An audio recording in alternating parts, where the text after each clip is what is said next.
अस्सलाम वालेकुम जी, welcome back to my channel. तो जैसे कि आप सबको पता है, मैंने अपने दोनों बच्चों की बर्थडे इकट्ठे की थी। उसका मैंने व्लॉग पोस्ट किया था। अगर आपने नहीं देखा तो आप मेरे चैनल पर जाकर अभी वो व्लॉग देख सकते हैं। बच्चों की बर्थडे तो एक मंथ में नहीं थी, लेकिन मैंने सोचा कि चलो दोनों की इस बार इकट्ठे कर देती हूँ। एक की फरवरी में थी, एक की मार्च में थी, क्योंकि मैं अपनी मेकअप के साथ, क्लासेस के साथ भी काफ़ी बिजी होती हूँ। इसीलिए मैंने डिसाइड किया कि मैं दोनों बच्चों की बर्थडे इकट्ठे ही कर लूँगी। और इसी वजह से हम लोगों ने फिर पार्टी रूम बुक किया था, क्योंकि घर में इतना ज़्यादा स्पेस नहीं था। और ये जो खाना मैंने कुक किया हुआ था वो सब मैंने खुद ही किया था, और बर्थडे की डेकोरेशन भी मैंने की थी। इसीलिए मैंने सोचा मैं इसका एक व्लॉग बना दूँ कि मैंने खाना किस तरह से मैनेज किया था, एक दिन पहले मैंने क्या काम किए थे, नेक्स्ट डे मैंने क्या काम किए थे, ताकि अगर आप में से भी कोई इस किस्म की पार्टीज़ अरेंज करना चाह रहा है और ख़ुद से कुकिंग करना चाह रहा है और आपको समझ नहीं आ रही कि एक दिन में आप ये सारा काम कैसे मैनेज करें, तो इस वीडियो को पूरा देखिएगा ताकि आपको आइडिया हो जाए कि जब आपने थोड़ी सी वैरायटी बनानी होती है, ये ज़्यादा खाना बनाना होता है, या ज़्यादा लोगों के लिए खाना बनाना होता है, तो उसको आपने कैसे मैनेज करना होता है। चलिए वीडियो स्टार्ट करते हैं। सबसे पहले जो मैंने चिकन स्पैगेटी बनानी थी, मैंने उसके लिए स्पैगेटीज बॉईल कर ली थी। पॉट में मैंने पहले नमक डाला था और इसके साथ मैंने थोड़ा सा ऑयल ऐड किया था, ताकि स्पैगेटीज जो हैं वो बिल्कुल भी स्टिकी नहीं हो। ये वाला काम जो है ये मैं एक दिन पहले कर रही थी, जो बॉईल करने वाला और क्लीनिंग वाला, और मीन्स जो खाने वाने वाली चीज़ें आपने क्लीन साफ़ करनी होती हैं, जैसे चिकन क्लीन करना था या और भी वैसे के काम थे, वो सारे मैंने एक दिन पहले किए थे। ठीक है, अब मैंने स्पैगेटीज़, इसके अलावा जो भी मेरा सारा बॉईल करने वाला काम था वो मैंने एक दिन पहले ही बॉईल करके उसको फ्रिज में रख लिया था। अब जो काम मैं जैसे जैसे कर रही थी, मैंने वैसे वैसे ही उसकी वीडियोस बनाई हुई हैं। जो जो आपको स्टेप नज़र आ रहा होगा ना, ये मैंने इसी तरह किए हुए थे। यहाँ पर मैंने जैसे स्पैगेटीज़ बॉईल होने के लिए रख दी थी, और मुझे लग रहा था ये वाला पैन मेरा छोटा रहेगा तो इसमें सारे स्पैगेटीज़ अच्छे से बॉईल नहीं होंगे, तो मैंने एक बड़ा वाला पॉट लेकर दो साइड्स पे स्पैगेटीज़ बॉईल किए थे, ताकि अच्छे से बॉईल हो जाएं और एक दूसरे के साथ स्टिकी नहीं हो, उनको बॉईल होकर ज़रा स्पेस भी अच्छी मिल जाए, क्योंकि उन्होंने फूलना होता है पानी में जाकर। इसी वजह से मैंने इनको दो पॉट्स में डाल दिया था। दूसरे में जब मैंने डाला तो वो पता नहीं बिखर क्यों गए। यहाँ देखें कितने अच्छे से इनको उबाला आ गया। यहाँ आप देखें नूडल्स बड़े अच्छे से बॉईल हो गए। इन पर मैंने फिर ठंडा पानी डाल दिया ताकि ये स्टिकी नहीं हो। बाद में थोड़ा सा ऑयल लगा दिया। उसके बाद मैंने यहाँ पर दही बड़ों के लिए ये वाले पैकेट्स यूज़ किए थे। बड़े मैं यही वाले यूज़ करती हूँ। मैंने इनको फ्राई करना था, इसी वजह से पहले मैंने इनका मसाला बना लिया। इसके अंदर साशे मिलता है, वो आपको सिर्फ पानी में मिक्स करना होता है और उसके बाद आप उसको आराम से फ्राई कर सकते हैं। वो बड़े अच्छे गोल गोल से आपके वो भल्ले से बन जाते हैं। पता नहीं आप उसको क्या बोलते हैं, पकौड़ियाँ बोलते हैं, पकौड़े बोलते हैं कि भल्ले बोलते हैं, लेकिन वो दही भल्लों के अंदर डले होते हैं ना, तो वो बड़े मज़े के लगते हैं। और मैं यहाँ एक ट्रे बनाने के लिए 3 पैकेट यूज़ कर रही थी। उसके बाद थोड़ा थोड़ा सा पानी ऐड करके इसका बड़ा सॉफ्ट सा बैटर बना लेना, क्योंकि अगर आपका बैटर बहुत ज़्यादा हार्ड होता है ना, तो आपके बल्ले भी सख्त बनते हैं। अगर आपका बैटर सॉफ्ट होगा तो वो बड़े खस्ता खस्ता नरम नरम से बनेंगे। वैसे भी अगर आप ये पैकेट वाले बनाते हैं, इनके पीछे इन्होंने सारी डिटेल्स और उसकी रेसिपी लिखी हुई होती है, आप उसको फॉलो करके भी बना सकते हैं।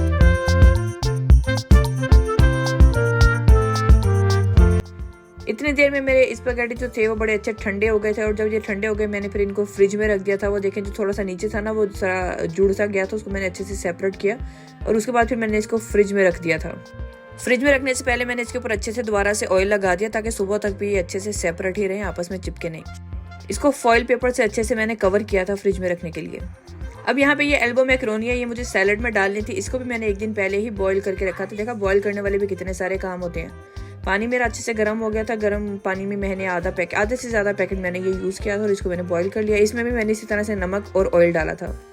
ऑयल डालने का ना बहुत फ़ायदा हो जाता है। ये जो इस किस्म की आपकी चीज़ें होती हैं ना, ये फिर चिपकती नहीं है। वरना आपको पता, अगर आप इसको ऐसे ही बॉईल करके रख देते हैं ना, तो ये चिपक जाती है और ये बहुत ही अजीब लगती है फिर। इसीलिए नमक डालने का भी फ़ायदा होता है कि बिल्कुल फीकी नहीं लगती है।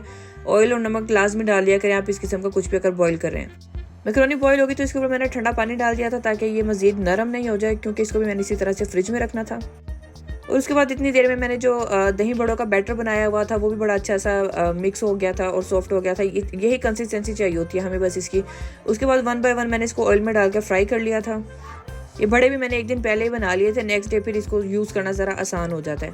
उसके बाद मैंने यहाँ पर जो मीठा बनाना था, उसके लिए मैंने जेलीज़ बना ली थी। जेलीज़ में यहाँ पर रेड वाली और ग्रीन वाली जेली यूज़ कर रही हूँ। इनको भी एक दिन पहले ही बना के रखना था। मैंने इसको ट्रेस में डाल के रख दिया ताकि ठंडी हो जाए। यहाँ देख मेरा ढेर बर्तनों का भी साथ साथ लगी जा रहा है, क्योंकि नाश्ता करके फ्री हुए थे। अभी मैंने ये कस्टर्ड भी बनाना है, वो दूसरा कस्टर्ड भी बनाना है। यहाँ पे मेरे जो बड़े जो थे वो रेडी हो रहे थे। मेरा लास्ट पूर रह गया था बड़ों का, और वो जो डन हो गए थे वो देखे कितने अच्छे लग रहे हैं। और यहाँ पे मेरा एक जेली वाला बाउल था।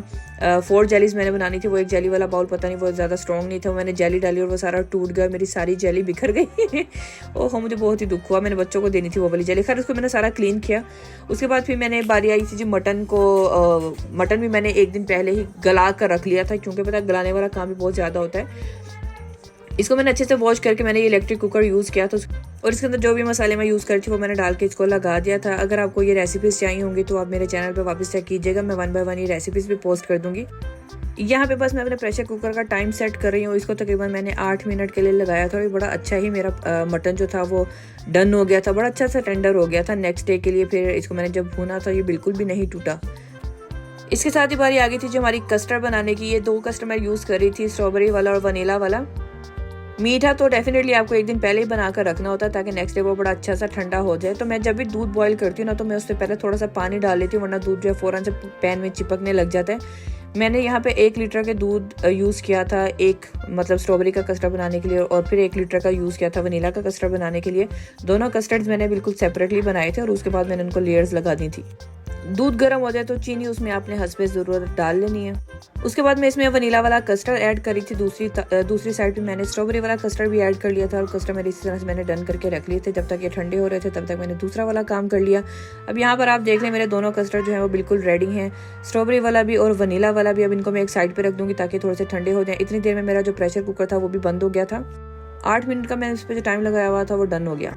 इतना काम करने के बाद मुझे बहुत भूख लगी। मैंने यहाँ पे चिकन बॉईल होने के लिए रखा था ताकि मैं इसका शवारमा बनाकर खा सकूं, और एक साइड पे मैंने वेजिटेबल्स बॉईल करने के लिए रख दी थी, जिसका मैंने फ्राइड राइस बनाने थे। इसमें मैंने थोड़ा सा सॉल्ट डाल दिया था ताकि वेजिटेबल्स में बड़ा अच्छा सा टेस्ट आ जाए। उसके बाद मैंने जो मटन का प्रेशर कुकर था वो भी ऑलमोस्ट मेरा डन था। इसमें से मटन निकाल के उसको मैंने सेपरेटली फ्रिज में रखा था, और इसका जो यखनी थी उसको मैंने सेपरेटली कवर करके फ्रिज में रख दिया था, ताकि नेक्स्ट डे ये बिल्कुल फ्रेश रहे यूज़ करने के लिए। यहाँ पे मैंने जो शवारमे का चिकन था उसको फिर अब तवे पे रखा था बेक करने के लिए। उसके बाद मैंने इसको छोटे छोटे स्लाइसेस में काटा और रैप किया, शवारमा बनाया और खा लिया। यहाँ मेरा वेजिटेबल्स बड़े तेज़ी से बॉयल हो रहे हैं। वेजिटेबल्स डन होंगी तो उनको मैंने यहाँ ड्रेन होने के लिए रख दिया था, ये बड़े अच्छे से सॉफ्ट हो गए। इसके बाद बारी मीठे में जो भी चीज़ मैंने चाहिए थी वो सारी मेरी बिल्कुल रेडी थी। तो मैंने ट्रैफल को एक दिन पहले ही बनाकर फ्रिज में रख दिया था, क्योंकि ये वो काम है जो आपको कम्प्लीटली एक दिन पहले ही करना होता है, ताकि मीठा आपका नेक्स्ट डे बड़ा अच्छा सा ठंडा भी रहे और डिलीशियस भी लगे। ठीक है, अभी इसकी रेसिपी भी मैं सेपरेटली पोस्ट कर दूँगी। अभी तो मैंने सिर्फ आपको ये बताना था कि मैंने मीठा एक दिन पहले बिल्कुल डन करके रखा था। अब यहाँ पे मैं बना रही हूँ चिकन का कीमा। उसमें मैं नमक और काली मिर्च डाल रही हूँ। इसको मैंने स्पैगेटी में बनाना था, और जो नूडल्स मैंने बनाने थे मैंने बहुत ज़्यादा स्पाइसी नहीं बनाया था, इसी वजह से सिर्फ मैंने नमक, काली मिर्च और लहसुन का पेस्ट इसमें डाला था, और इसको फिर मैंने पकने के लिए रख दिया था। और अब मैं यहाँ पे हलीम की तैयारी करने वाली हूँ। हलीम भी मैंने एक दिन पहले कुक करके रख दी थी। हलीम की रेसिपी बॉक्स के पीछे लिखी हुई होती है, आपको कैसे कैसे बनानी होती है, आप आराम से उसको फॉलो करके बना सकते हैं। अभी माशाल्लाह से ये जो मैंने यहाँ पे चिकन रखा हुआ है ये सारा मैंने वॉश करना है। हाफ चिकन मैंने यहाँ पे अपने पास डाल लिया था ताकि मैं इसको वॉश कर सकूँ। थोड़ा थोड़ा करके मैंने चिकन को अच्छे से वॉश किया था। सारा चिकन भी मैंने एक दिन पहले ही वॉश किया। साथ साथ इधर मेरे हलीम का जो प्याज था वो भी ब्राउन हो रहा था। ये वो वाले काम है जो मैंने बर्थडे से एक दिन पहले ही किए थे। अगर सेम डे पे आप काम करें ना तो आपके सारे काम डन नहीं होते। इनकेस कि अगर आपने सिर्फ कैटरिंग करवानी है तो वो तो फिर डिफरेंट चीज़, आप कैटरिंग करवाएं, मंगवाएं और बस तैयार होकर चले जाएं। मैंने खाना भी खुद ही बनाना था, मैंने डेकोरेशन भी खुद ही करनी थी, मैंने क्लीनिंग भी खुद ही करनी थी, मैंने सारा मैनेज खुद ही करना था। ठीक है, घर के काम भी साथ साथ चल रहे थे। और इस किस्म के काफ़ी सारे काम आप एक दिन पहले कर सकते हैं, जो चीज़ें अपना टेस्ट चेंज नहीं करती, जिनको फ्रिज में रखने से उनको कोई फ़र्क नहीं पड़ने वाला। स्पेशली कटिंग वाले काम, बॉयल करने वाले काम, चिकन वॉश करने वाले काम, इस किस्म के काम अगर आप एक दिन पहले कर लेते हैं तो नेक्स्ट डे वाले आपके काम बहुत आसान हो जाते हैं। अब ऑलमोस्ट 3:30 हो गए थे, बच्चे भी स्कूल से आ गए। यूसुफ ये क्या बदतमीजी है, यहाँ क्यों पड़े हुए हो? यूसुफ इधर क्यों लेटे हुए हो? उठो, उठ जाओ, उठो।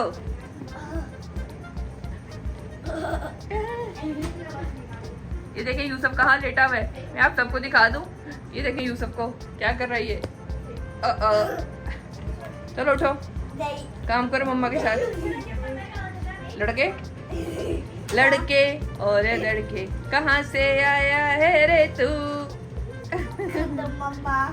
Naughty bird, naughty bird, naughty मम्मा।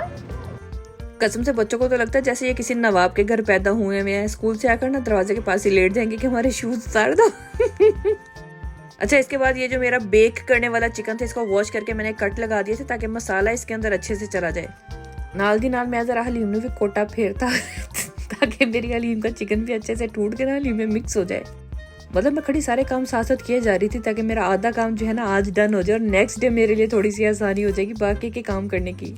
यहाँ पे मेरे फ्राइड राइस का भी चिकन जो है वो बिल्कुल रेडी हो गया, बॉईल हो गया। इसको मैंने श्रेड कर लेना बड़े अच्छे से। और इसके साथ साथ मैंने दूसरे चिकन को भी मसाला लगा लिया था जो मैंने ब्रोस्ट बनाना था। ये सारी रेसिपीज़ जो है मैं सेपरेटली भी पोस्ट कर दूंगी, लेकिन सिर्फ मैं आपको एक दिन पहले वाले काम दिखा रही हूँ कि आप कैसे अपने काम कर सकते हैं। यहाँ चिकन को मसाला लगाने के बाद मैंने पैन में और तवे पे रख के हाफ बेक जो था वो अच्छे से एक दिन पहले ही कर लिया था। उधर मेरी हलीम भी कुक हो रही है। इस पर टाइम तो मुझे काफ़ी लग गया था, लेकिन सारे चिकन को ना मैंने इसी तरह से तवे पे और फ्राई पैन में रख के ना बेक करती गई थी। उसका ना टेस्ट मुझे एक्चुअली में बहुत पसंद है। इसके बाद हमने यहाँ पे कैंडी का फ्लावर पॉट तैयार करना था, जिसके लिए मैंने अपने बच्चों से कहा भी चलो आप मेरी हेल्प करो, हम कैंडी का एक फ्लावर पॉट तैयार करते हैं। और ये देखें ये कितने प्यारे और कितने अट्रैक्टिव लग रहे हैं। बच्चे देखकर बड़ा खुश थे। बच्चों ने इसमें से एक एक पीस निकाल लिया और खाया, उन्होंने बहुत इंजॉय किया था इसको। और साथ साथ यहाँ पे मैं अपना चिकन बेक करी थी। देखें तवे पे इसको बेक करने से इसका कलर भी कितना प्यारा आ गया और बिल्कुल ये ऐसे बारबेक्यू के जैसा लग रहा है। थोड़ा सा बस यहाँ पर रह गया था, कुछ अभी मैंने ऊपर पैन में रखा हुआ था जब ये बेक हो रहा था। मैं इसमें भी आपको सारी चीज़ों की रेसिपीज़ नहीं दिखा रही हूँ, वरना बहुत लॉन्ग वीडियो हो जानी थी। मैं सिर्फ आपको अपना मेन काम दिखा रही हूँ जो मैंने एक दिन पहले सारा डन कर लिया था। देखिए हलीम मेरी बिल्कुल रेडी हो गई। तड़का मैंने हलीम को लगा लिया। अब ये भी जब ठंडी हो जाएगी तो इसको भी ट्रे में डाल के मैं फ्रिज में रख दूँगी। अब यहाँ पे मैं फ्राइड राइस में जो भी मिक्सचर मेरा यूज़ होना मैं वो रेडी कर रही हूँ। मैंने राइस नेक्स्ट डे बनाए थे, लेकिन जो राइस से पहले वाला मिक्सचर था वो मैंने एक दिन पहले रेडी कर लिया था। फ्राइड राइस में जो एग यूज़ होने थे उनको मैं थोड़ा सा फ्राई कर रही हूँ। और ये देखें कितने अच्छे से हमारे एग रेडी हो गए हैं। यहाँ पे देखें जो फ्राइड राइस का मिक्सचर है ये बड़ा अच्छा सा रेडी हो रहा है। इसकी रेसिपी मैं सेपरेटली पोस्ट कर दूँगी। इस मिक्सचर को भी मैंने एक दिन पहले डन करके और फ्रिज में रख दिया था।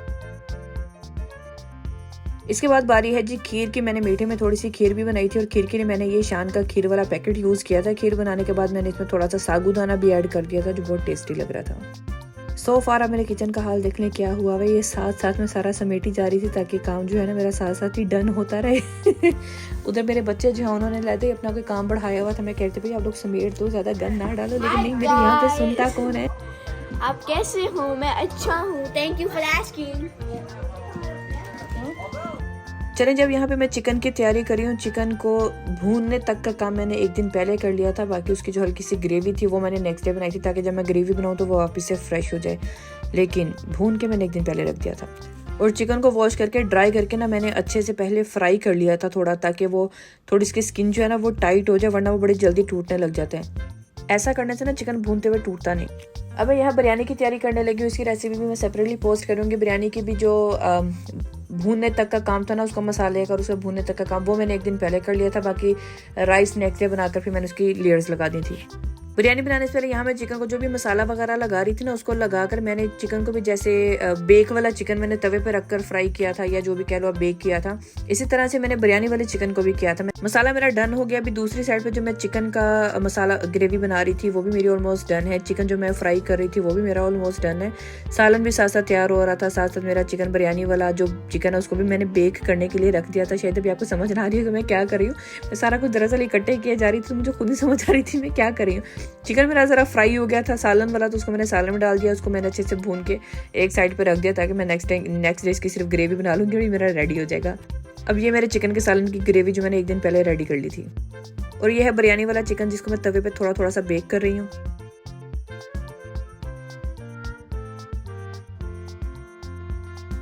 बस यहाँ तक का जो सारा काम था ये मैंने एक दिन पहले किया था। ये मेरा बिरयानी का मसाला भी तकरीबन रेडी है। नेक्स्ट डे सिर्फ चावल बॉईल करके इसको मैंने लेयर लगा देना है।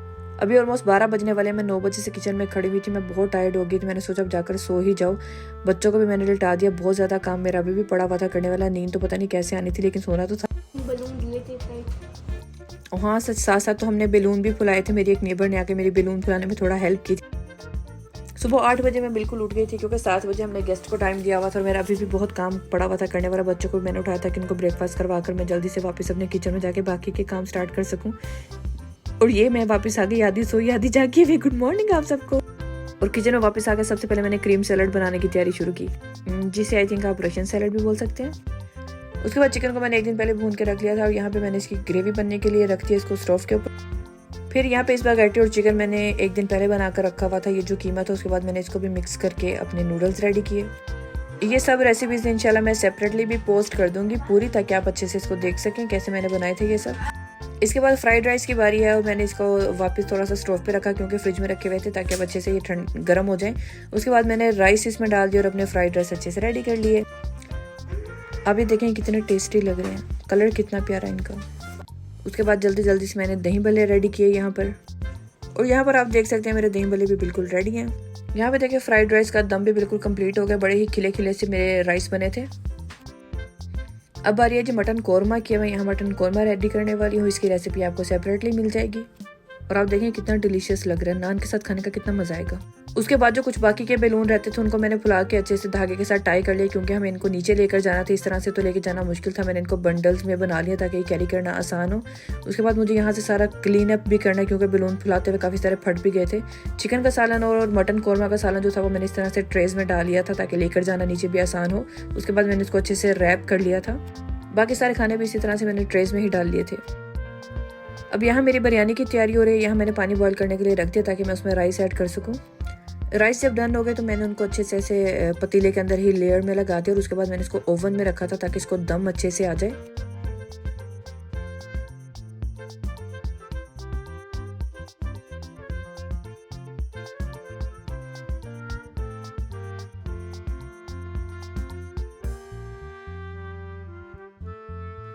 फॉइल पेपर से इसको मैंने बड़े अच्छे से रैप कर दिया और इसको मैंने फिर ओवन के अंदर रख दिया था। ओवन में इसको फिर हीट अच्छे से आ जाती है, चारों साइडों से जब हीट आती है ना तो फिर आपके चावल चिपकते भी नहीं और बड़े खिले खिले बनते हैं। उसके बाद जा रहे थे जी हम डेकोरेशन लेकर नीचे पार्टी रूम में, जहाँ पे हमने बुक करवाया हुआ था। हमजा की तो थोड़ी तबीयत भी खराब हो गई है। हमजा कैसे हो? हाँ, not okay. Hi birthday boy. Hello. Happy birthday to. एक हमारा बर्थडे बॉय ये है।